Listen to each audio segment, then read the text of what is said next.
in the functional paradigm that we saw up to now, there's no notion of time. When you define a function, it's a mathematical function. Once you define it, it never changes. Okay? So I say there's no notion of time.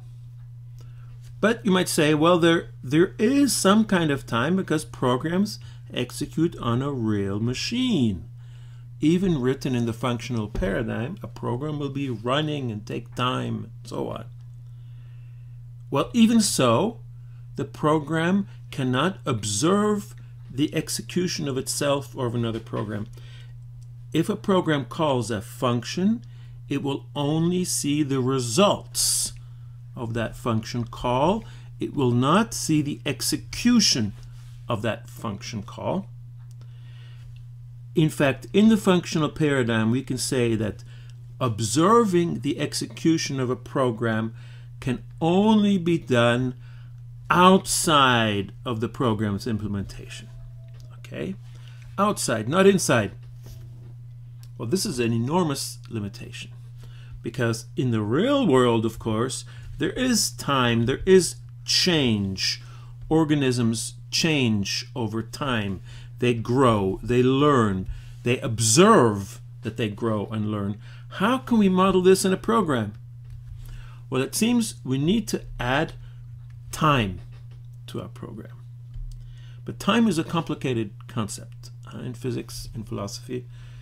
Let's start with a simplified version of time, an abstract time that keeps only the property we need, which is modeling change. Okay? Okay.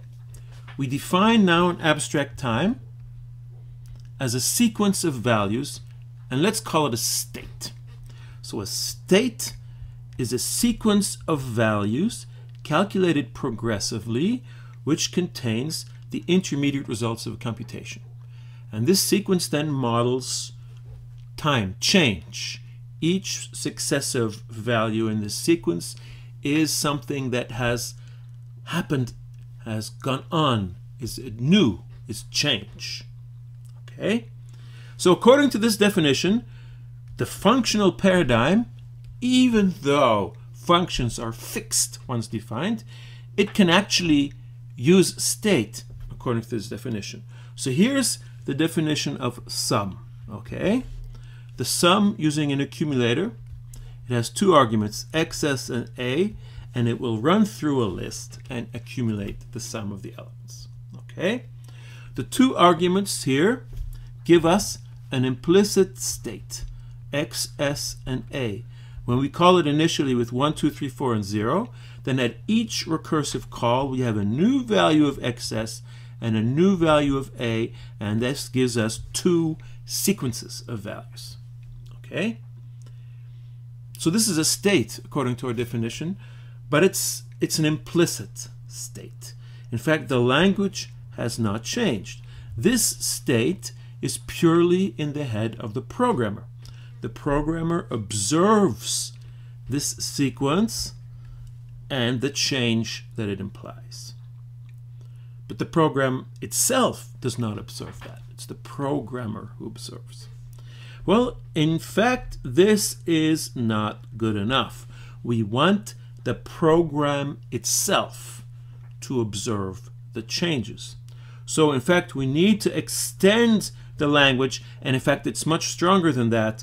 We are going to get a new way of programming where the program can actually observe changes and can grow and can learn.